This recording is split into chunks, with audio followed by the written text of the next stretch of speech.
This is chapter 11, Math of Finance. So in section 11.1 we do simple interest. In section 11.2 we do compound interest. In section 11.3 we're going to talk about consumer loans, credit cards, and APR. We're going to focus on credit cards and APR this week, and then next week we're going to do consumer loans, home loans, and stocks, bonds, and mutual funds. So for now we're just going to deal with simple interest. Money in a bank earns interest. So it depends on what the rate is, how much you earn. So that's called the interest rate. There's a formula, I equals PRT, found right here to get the interest. So I is the interest earned, P is the principal amount, R is your interest rate, which we need to convert to a decimal before we use it, and then T is time, usually in years. Now make sure that you note that the units for time are always going to match the units for interest. So if our interest rate is weekly instead of yearly, then that means T would have to be measured in weeks. So you do have a couple practice problems that are going to deal with those different types of units. But for the most part, if there's nothing written and we're dealing with simple interest, you just assume it's yearly. So then your T always has to be in terms of a year. When we find things with math of finance, the big idea is every kind of money unit we're going to work with is going to be in US dollars. And when you go somewhere else and you work problems there, it's going to be whatever the local currency is in. So that's why we're using US dollars. So remember, dollars have to have that money symbol, so that's an S with a vertical line through it.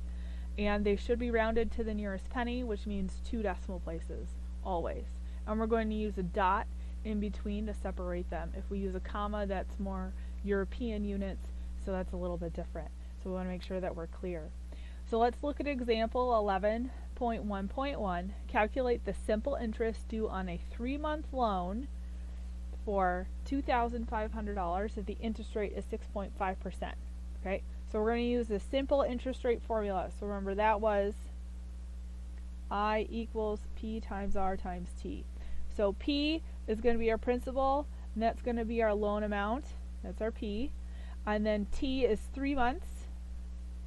And then our interest rate is 6.5%. So I'm underlining these just to help you understand how they all fit together, because the big part of this section is almost all of them are going to be word problems, and you need to know which formula to use and how to extract the information you need from the problem. Once you get those two things down, it's just a cookbook class and you get your recipe. So P is 2,500. R is 6.5%. Now we can't use it as 6.5%. We need to convert it to a decimal. So it's like saying we have 6.5 over 100. You could use it that way, or you do 0.065. So what we're doing is we're moving this over 2 decimal places. So no matter how you think about it, that's the big idea. But again, you cannot use it as 6.5, otherwise you'll get a totally different answer. Okay, now T is in 3 months. We're not told anything about R, so we're going to assume R is yearly. So that means T needs to be in years. So 3 months is no good. Well, there's 12 months in a year, so now T is going to be 3/12 of a year. So I'm plugging all of this in. I would be 2,500 or 2,500 times 0.065 times 3 over 12. Now I'm going to show you how to enter this in on a calculator. So I just have my TI-83 here. So you can use parentheses, or you can just use the time symbol. And when we do a fraction, you have 2 choices. You can use parentheses around it like this, or you can do it without the parentheses and just say times 3 divided by 12. We get the same answer. Either way, we get 40.625 dollars. But this is a problem because this isn't to the nearest penny. So we want to round to 2. So we look at the 5. 5 tells us to round up, so our answer would be $40.63. The next part of simple interest, or just finances in general, is we have to talk about how to determine T if we're looking at days. Now there's 2 ways to kind of count the days. You have the exact method and you have the ordinary method. Okay. Now the exact method is the number of days in which on the loan, and then it's divided by 365. So it's the exact number of days in a year, but the ordinary method only uses 360 because it assumes 30 days in a month over 360. So there's two ways to do this, so you have to be careful. And counting the number of days, there are different ways to do that, but for our purposes we're just going to stick to the exact number of days instead. So let's look at an example of this. In example 11.1.2, we're calculating the simple interest on a 45-day loan of $3,500 if the annual interest rate is 8% using the ordinary interest. We're going to do part A, and then part B is in the professor's notebook or in the textbook if you want to look at that on your own. Now when we do this value, T here is going to be 45 days. And then in A, we're using ordinary interest. So that would be 45 over 360 of a year. Okay? Because remember, this was annual. Annual means yearly. So then our T needs to be in years because, again, the rate and the time need to match the units. So when we put this in, we get 45 over 360. And when we do that on a calculator,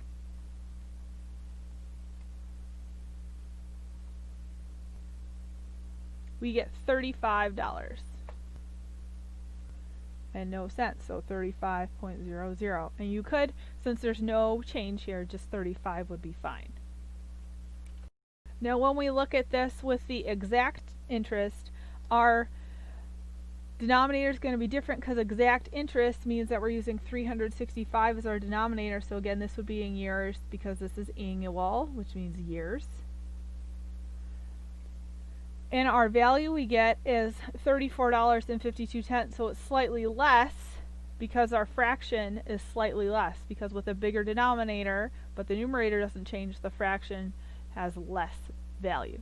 So what banks like to do is they like to use the ordinary interest with the 360 because it means they earn more interest. Now the maturity value, or the future value, use the same formula. They use A equals P plus I, or the same thing as A equals P times 1 plus RT in your formula. So we're going to calculate it both ways, just so you can kind of see how this works. So again, this can be called the future value or the maturity value, and that just depends on kind of how it's worded. Your book goes into detail about that if you want to read about that. So we're going to calculate the maturity value of a simple interest 8-month loan. So we know T is 8 months, of $8,000 when our interest rate is 9.75%. So here again, we're not told anything, so we assume that this is yearly. So P is 8,000, R is 0.0975 because we're going to convert that to a decimal, and again that's yearly because we're not told otherwise. T is 8 months, but we want years. There are 12 months in a year, so that'd be 8/12 of a year.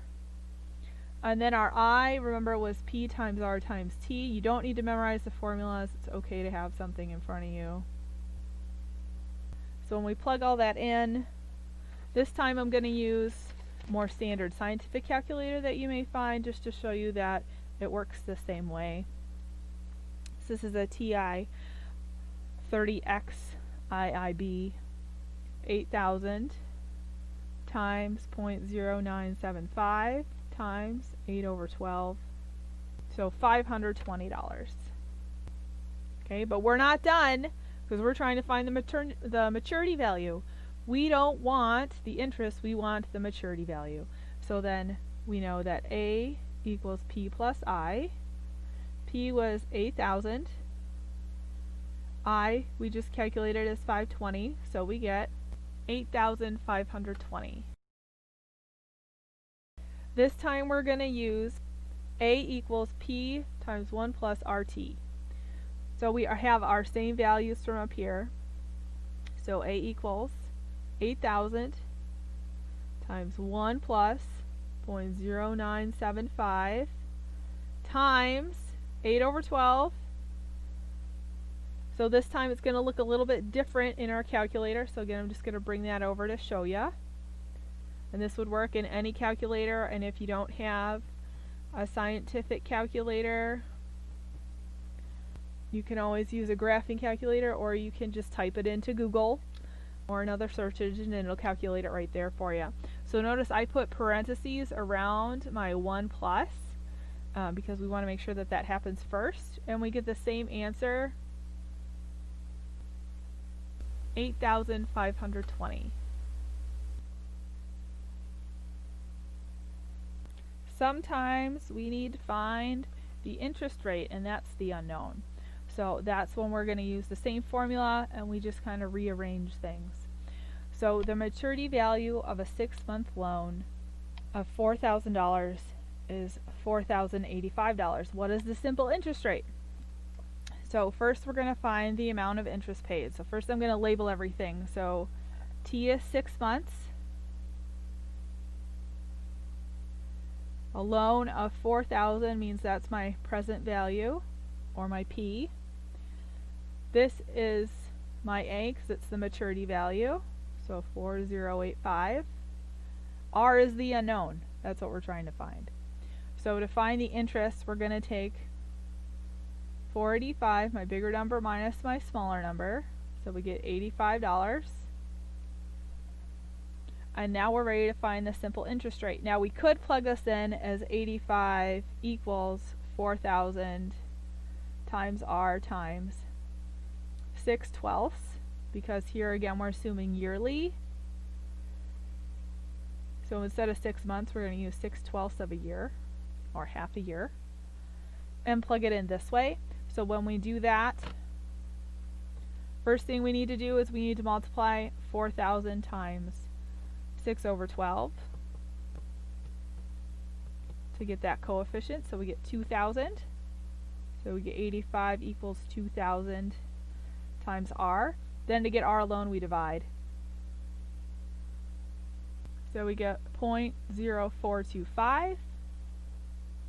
And again, this is a decimal, but when we want it as a percent. So when we rewrite this, we'd write 4.25%. So we're going to multiply by 100 to get that percent. Alternately, we could solve our equation over here on the side like we did and then plug it in. So we could do R equals, and then plug it in. R, I is on top, so 85. On the bottom we have 4,000 times 6/12. Should get the same answer, but plugging this in is a little bit different. So just to show you, 85 divided by, and then because I have more than one thing in my denominator, I'm going to use parentheses, 4,000 times 6/12. So we get the same answer, 0.0425, or 4.25%.